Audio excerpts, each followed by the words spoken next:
ফুলকি খুব ভালো মতোই বুঝতে পারে কোনোভাবেই ঈশিতা ঠিক সময়ে পার্টিতে আসবে না। আজকে তমাল দাদা এত সুন্দর করে একটা পার্টির আয়োজন করেছে, ঈশিতা দিদি না আসলে তমাল দাদার মান সম্মানটা ধুলোয় মিশে যাবে। এরপর ঈশিতা চলে গেছে রুদ্রদার কাছে। সেখানে গিয়ে শালিনী আর রুদ্রদার সাথে নিজের এত বড় একটা সফলতা উদযাপন করতে থাকে মদের সাথে। আর তখনই রুদ্র বলে, বেচারা তমাল সব কিছু নিজের হাতে আয়োজন করেছে, কিন্তু যার জন্য আয়োজন করেছে সেই এখন আমাদের সাথে বসে আছে, ভাবতেও কেমন যেন একটা লাগে।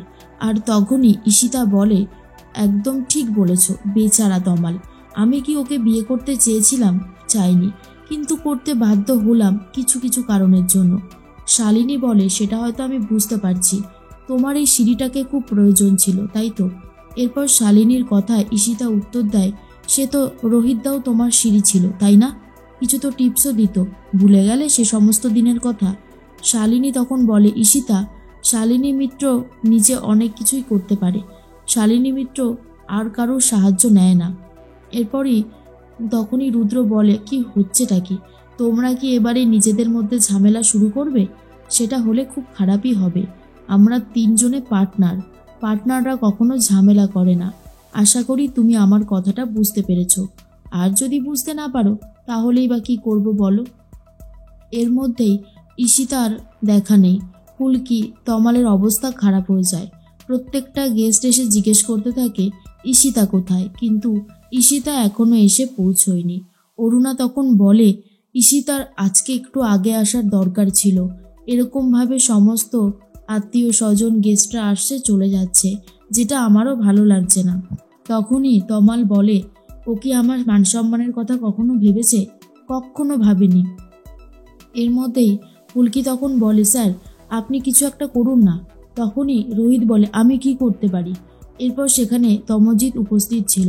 তমজিৎকে ডেকে রোহিত বলে, আচ্ছা তমজিৎ, আজকে তোমাদের কোথায় কি পার্টি হচ্ছে আমাকে একটু বলো তো। আর ঠিক তখন তমজিৎ বলে, আমি তো জানি না, আমি এটা দেখলাম যে ঈশিতা ম্যাডাম রুদ্র স্যারের অফিসের দিকে গেল, এছাড়া আমি আর কিচ্ছু বলতে পারবো না। কথাটা শোনা মাত্রই রোহিত বুঝতে পারে ঈশিতা কি তার মানে ইচ্ছে করেই এই পার্টিটা অ্যাভয়েড করে যাচ্ছে। কিন্তু কেন? এদিকে আমরা সবাই মিলে অপেক্ষা করে আছি কখন ঈশিতা আসবে, ঈশিতার এখনো দেখা নেই। এইদিকে দেখা যায় ফুলকি তখন বলে, দেখলে তো তমাল দাদা, আমি বললাম না চিংড়ি দিদি আজকে সঠিক সময় এসে উঠতে পারবে না, সেটাই হলো। এরপর ঈশিতা চলে এসেছে। ঈশিতা আসা মাত্রই তখনই ফুলকি বলে, ঈশিতা দিদি, তুমি জানো আজকে তমাল দাদার কতটা মান সম্মান গেছে? সবাই মিলে এসে তোমাকে খুঁজছিল, বারবার করে তমাল দাদাকে প্রশ্ন করছিল। তখনই রোহিত বলে, ফুলকি হচ্ছেটা কি? তুমি এসবের মধ্যে ঢুকছো কেন? তখনই তমাল বলে, ভুলটা কি বলেছে ফুলকি? ওকে চুপ করাস না রোহিত, ও একদম ঠিক কথাই বলেছে। ঈশিতা, আজকে তোমার জন্য এই পার্টিটা আমি দিয়েছিলাম, তুমি যদি না থাকতে তাহলে বলতে পারতে। এইরকম করার কি মানে ছিল? আজকে আমার বন্ধু বান্ধব সবার সামনে তুমি আমার মাথাটা জাস্ট নিচু করে দিয়েছো। আর তখন ঈশিতা উল্টে প্রশ্ন করে, শোনো, তুমি না আমার সাথে এভাবে একদম কথা বলতে আসবে না। নিজে কি করতে পেরেছো যে আমাকে এই সমস্ত জ্ঞান দিচ্ছ? একদম দিতে আসবে না। আমি নিজের ক্ষমতায় আজকে এত দূর অবধি এসেছি, তোমার কাছ থেকে কোনো সহযোগিতা আমি পাইনি, তাই একটা বেশি কথা তুমি বলবে না বলেই ভেতরে চলে যায়। খুব কষ্ট পায় তমাল। যেই কেকটা সুন্দরভাবে গুছিয়ে এনেছিল সেই কেকটা রীতিমতো নিয়ে সাইডে চলে যায়। ফুলকিও বুঝতে পারে তমাল দাদার কষ্ট হচ্ছে।